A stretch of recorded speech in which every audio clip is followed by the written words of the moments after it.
right now. They're praying for the message.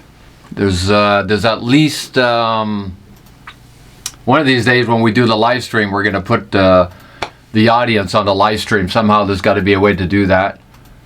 And but right now there must be at least, I would say, at least 100 people. And that's great.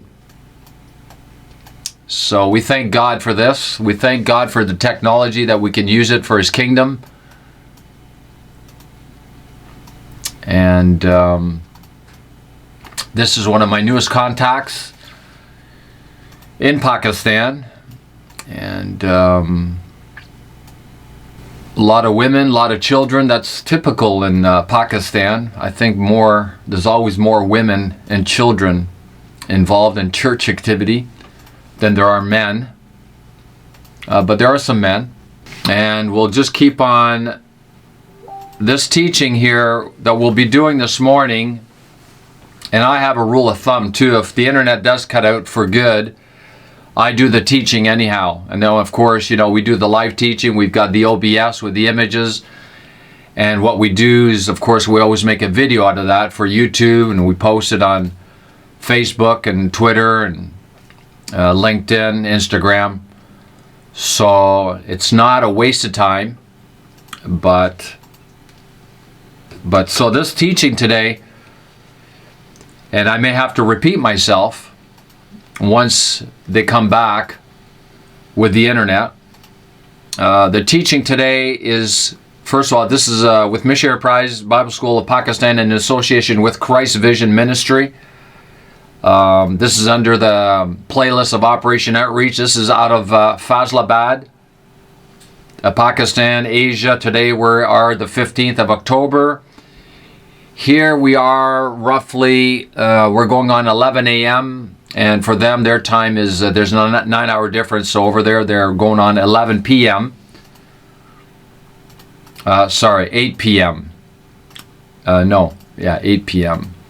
Yeah, 9-hour difference. And the topic today is divine healing and health. That's our topic today. And what I may do here is I may just go through with the teaching right now. And then when they come on board, then we may have to do it all over again. We can go off live stream. So let's start this here. Divine healing and health. The introduction here is in order to understand. Well, first of all, I just want to show my Pakistani flag. I always got a flag. I try to have the flags of the nations that I work with. I've got quite a few flags in the house. I think I've got roughly 60 flags. I'm still buying some more. Some places they don't have all the flags. So anyhow, today the introduction here is in order to understand and have a firm understanding regarding such an important topic as divine healing and health, we must go all the way back to the foundation of all foundations, which is back into the Garden of Eden. Pre or before the fall of mankind, not post, not after, no, before. So I wrote here in the garden, back in the garden of Eden, there was no such thing whatsoever in the human body, such as ailments, diseases, disorders, frailties, infirmities, pain, or sicknesses. There was none. Don't go looking for some back in the garden. There was none whatsoever. Yeah, so I wrote here also, and the very same thing applies when it comes to what? Poverty of any kind, sin of any kind, and weaknesses of any kind, and so much more. So I just wanted to throw that out there. So all of these things that I've just mentioned above are the results found in Romans 5:12. Romans 5:12. Romans 5:12. What does it say? Therefore, sin came into the world through one man, Adam, and death as a result of sin. So death spread to all men, to all of mankind, anthropos, no one being able to stop it or to escape its power, because all men sinned. In Adam. In Adam, we all sinned. He's the federal head. Some people say, well, if I would have been there, I wouldn't have sinned. No, you would have done the same thing because you were there in his loins. You were there spiritually. You would have done the same thing. So, also of importance is what we read in Genesis 3, the whole Genesis account, chapter 3, which has to do with the fall of man, basically. So, the fall of man and its consequences. So the key references here to healing is, the first one I want to look at is Isaiah 53 verse 5.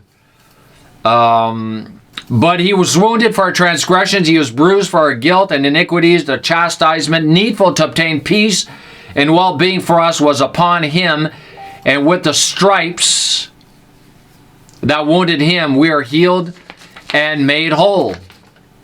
Next reference, which leads us back to Isaiah, is Matthew 8, 16, 17. Starting with verse 16. When evening came, they brought to him, Jesus, many who were under the power of demons, and he drove out the spirits with a word and restored to health all who were sick. And thus he, verse 17, and thus he fulfilled what was spoken by the prophet Isaiah. He himself, Jesus, took in order to carry away our weaknesses and infirmities, and bore away our diseases. That's at the cross, called the substitution, where he's made to be sick.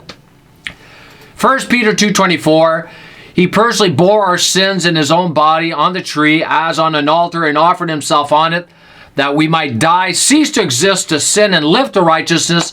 And by his wounds you have been healed. Healed, past tense, back at the cross. Positionally, you were healed. Matthew 12:15. But being aware of this, Jesus went away from there, and many people joined and accompanied him, and he cured all of them. All, not some, all. Matthew 12:22. Then a blind and dumb man under the power of a demon was brought to Jesus, and he cured him, so that the blind and the dumb man both spoke and saw. Matthew 14:14. When he went ashore and saw a great throng of people, he had compassion, pity, and deep sympathy for them, and cured their sick. Matthew 15:28-31. Then Jesus answered her, O woman, great is your faith. Be it done for you as you wish. And her daughter was cured from that moment. Verse 29. Jesus went on from there, passed along the shore of the Sea of Galilee. Then he went up to the hills and kept sitting there. And a great multitude, verse 30, a great multitude came to him, bringing with him the lame, the maimed, the blind, the dumb, and many others, and they put them down at his feet, and he cured them all. Verse 31, so that the crowd was amazed when they saw the dumb speaking, the maimed made whole, the lame walking, and the blind seeing, and they recognized and praised and thanked and glorified God of Israel. Matthew 19:2. And great throngs accompanied him and cured them there. Matthew 21:14. And the blind and the lame came to him in the porches and courts of the temple, and he cured them. Let's move on to Mark 1:30-34. Now Simon's mother-in-law had for some time been lying sick with a fever, and at once they told him about her. Verse 31, and he went up to her and took her by the hand and raised her up, and the fever left her, and she began to wait on them. Verse 32, now when it was evening, after the sun had set, they brought to him all who were sick and those under the power of demons. 33, until the whole town was gathered together about the door, or at his door where he was staying. Verse 34, and he cured them, and he cured many who were afflicted with various diseases, and he drove out many demons, but would not allow the demons to talk. Verse 3, Mark 3, 9 and 10. And he told his disciples in the little boat, be readiness for him because of the crowd, lest they press hard upon him and crush him. For verse 10, for it had healed so many that all who had distressing bodily diseases kept falling upon him and pressing upon him in order that they might touch him. So I just want to insert here, before we did the teaching this morning, in Faisalabad. I think it was during the night or early this morning. I was half asleep, obviously. And I know the Lord gave me this.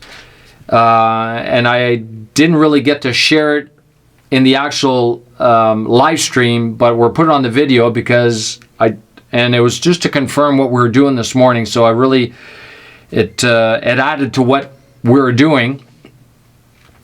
And I also want to make a note that we actually got to pray for the people. It was great. It was my first time, really. I haven't done that since I was in Africa, and back then I had no faith.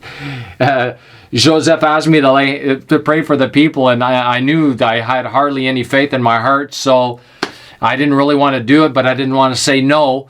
But I noticed that when I was speaking the word, that there's faith in my heart. So there could be more, and I'm going to keep working on that, because I know when we start traveling, God's going to want to minister big time, because a lot of people in the church that are sick.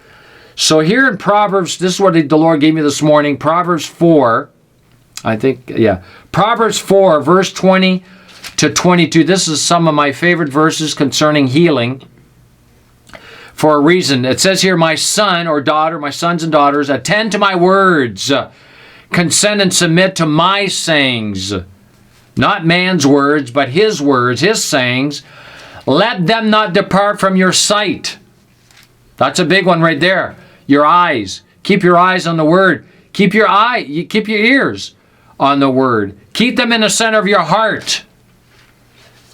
Why? Verse 22, for his words, his sayings, God's words are life. They're life, not death. They're life. Key though, conditional, to those who find them. They're life to those who find them. So if you don't find his words, they can't be life to you. And it goes on saying healing and health. Healing and health. Hebrew is the word medicine. Literally, look it up. I'm not making it up. Healing and health, medicine to all their flesh, raw their hands to every part of their body. That's right. Every part of your body. Full redemption. And it goes on to say, verse 23, keep and guard your heart. So he just said right before here, keep them in the center of your heart. Keep them in the center of your heart. And then it says, guard your heart with all vigilance, and above all that you guard your heart, for out of your heart, flows the springs of life. All right?